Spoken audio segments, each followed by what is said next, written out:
imagine isso. Você tem 12 anos nadando nas águas cristalinas da Baía de Nápoles no ano 34 d.C. O sol Mediterrâneo aquece suas costas enquanto você mergulha atrás de conchas, competindo com seu irmão para ver quem consegue ficar mais tempo debaixo d'água. Seu pai observa orgulhoso do barco. Este é o seu mundo, simples, honesto, cheio de risadas e do ritmo das ondas. Então você os vê.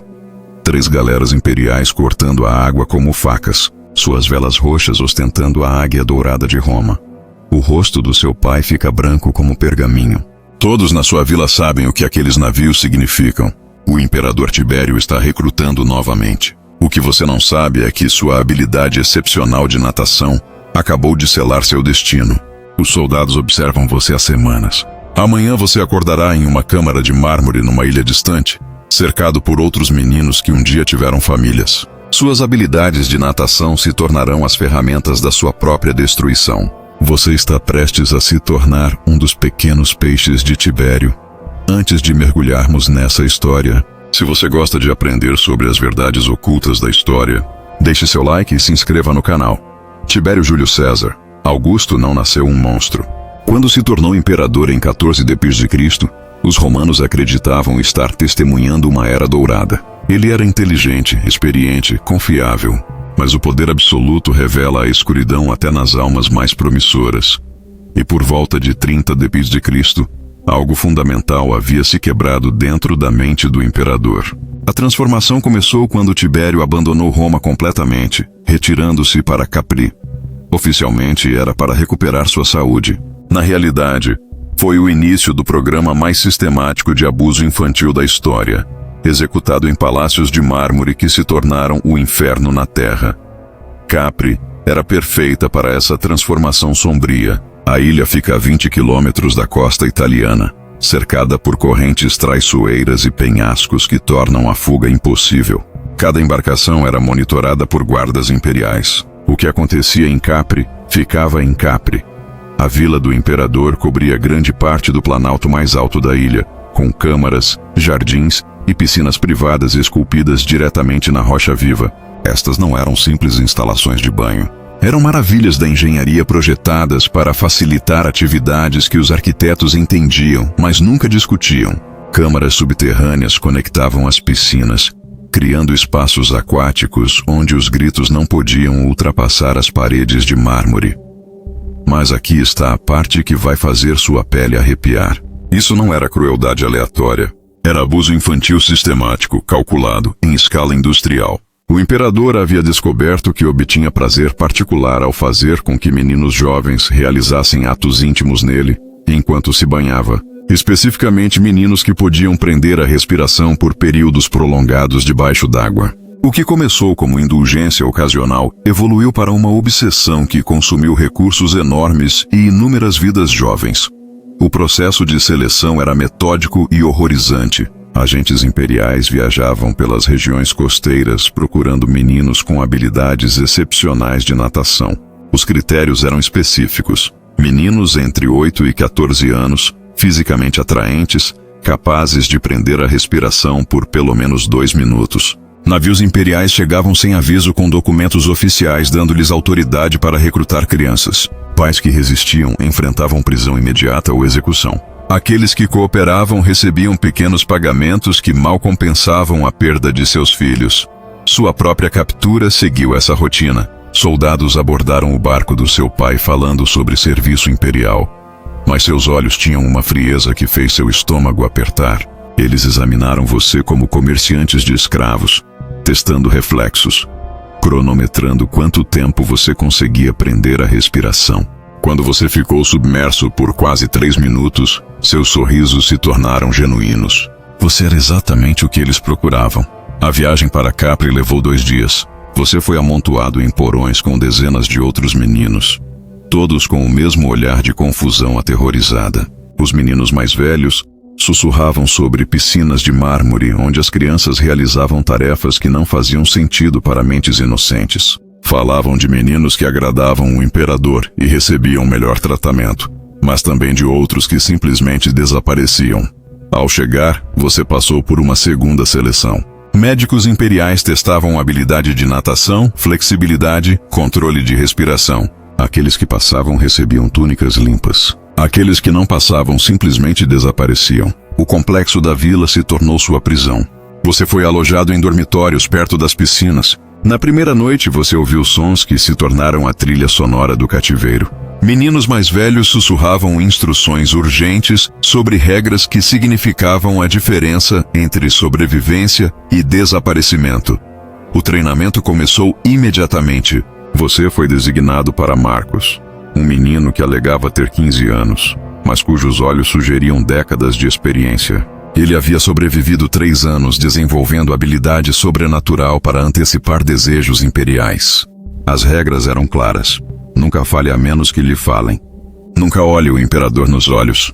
Nunca recuse qualquer pedido. E nunca pare de praticar natação porque sua vida dependia disso. Você foi ensinado a aprender a respiração por períodos cada vez mais longos, eventualmente chegando a 5 minutos de submersão contínua. Aprendeu a nadar silenciosamente. Mais horrorizante, foi instruído em técnicas que nenhuma criança deveria conhecer. Maneiras de usar sua boca e mãos enquanto debaixo d'água para propósitos que você era jovem demais para entender. A inocência da infância estava sendo cirurgicamente removida da sua alma, uma lição de cada vez.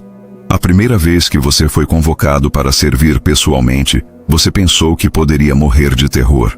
Tibério reclinava-se numa plataforma de mármore, seu corpo envelhecido apoiado por almofadas de seda, enquanto o vapor subia da água. Ele parecia uma aranha inchada numa teia elaborada, olhos calculistas e predatórios.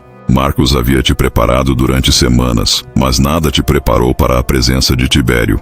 O imperador explicava o que esperava de seus pequenos peixes. Você deveria nadar em padrões ao redor de seu corpo submerso, mergulhando e emergindo ritmicamente. Ocasionalmente, ele dava instruções específicas que pareciam erradas, mas você não ousava recusar.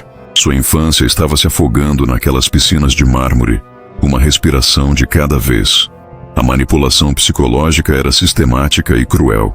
Meninos que se apresentavam bem recebiam melhor comida, roupas mais quentes, elogios que pareciam preciosos no mundo isolado. Aqueles que mostravam relutância enfrentavam punições desde rações reduzidas até isolamento completo em câmaras subterrâneas onde a água pingando se tornava tortura. À medida que os meses se transformavam em anos, você entendia o sistema completo. A vila não era apenas um retiro. Era uma máquina cuidadosamente projetada para abuso infantil sistemático, operando com eficiência de qualquer instituição imperial. O imperador mantinha registros detalhados de seus pequenos peixes, documentando desenvolvimento físico e habilidades. Você percebeu que não era apenas uma vítima, mas uma entrada num sistema administrativo operando há anos. Você era gado, inventário humano, um brinquedo na coleção do imperador. Marcos, seu mentor, finalmente atingiu seu ponto de ruptura no seu 3º ano. Ele havia sobrevivido mais tempo do que quase qualquer outro menino. Mas algo se quebrou quando ele foi forçado a participar de uma sessão especialmente degradante durando quase um dia inteiro. Naquela noite, ele se jogou dos penhascos. Sua morte marcou um ponto de virada.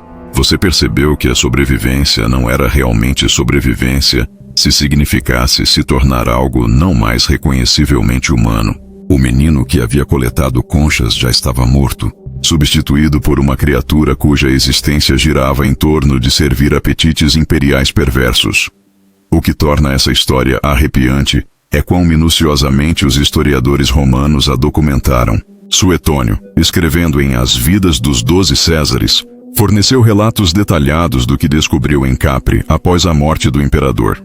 Ao se retirar para Capri, Suetônio escreveu: ele inventou equipes de devassas de ambos os sexos selecionadas como especialistas em relações desviantes, que realizariam diante dele em uniões triplas para excitar suas paixões vacilantes. Ainda mais especificamente, Suetônio documentou: ele treinou meninos pequenos, a quem chamava de seus pequenos peixes, para rastejar entre suas coxas quando ia nadar e provocá-lo com lambidas e mordidas. E ele teria bebês ainda não desmamados tirados dos seios de suas mães para sugar seu membro. Estes não são invenções sensacionalistas escritas séculos depois. São relatos contemporâneos de cronistas respeitados com acesso a testemunhas e registros oficiais. O complexo da vila ainda existe hoje, e visitantes podem ver as piscinas onde essas atividades ocorreram, embora os guias turísticos raramente mencionem seus propósitos originais. Quando Tibério morreu em 37 d.C., possivelmente assassinado pelo próprio comandante de sua guarda, a vila foi imediatamente selada e seus segredos enterrados. Meninos que sobreviveram encontraram-se em situações impossíveis. Testemunhas de crimes que ninguém queria reconhecer, treinados para propósitos que os tornavam inadequados para a vida normal, psicologicamente danificados de maneiras que nunca se curariam. Alguns foram silenciosamente realocados, outros simplesmente desapareceram. Alguns poucos podem ter tentado retornar às famílias, mas depois de anos em Capri, eles teriam sido irreconhecíveis. Seu próprio destino, como a maioria dos pequenos peixes de Tibério, permanece desconhecido para a história. Você existe apenas como representante de inúmeras crianças que sofreram e morreram para satisfazer os apetites perversos de um homem. Sua história individual perdida entre crônicas que historiadores consideraram mais dignas de preservação. Mas seu sofrimento foi real, seu medo genuíno e sua destruição absoluta.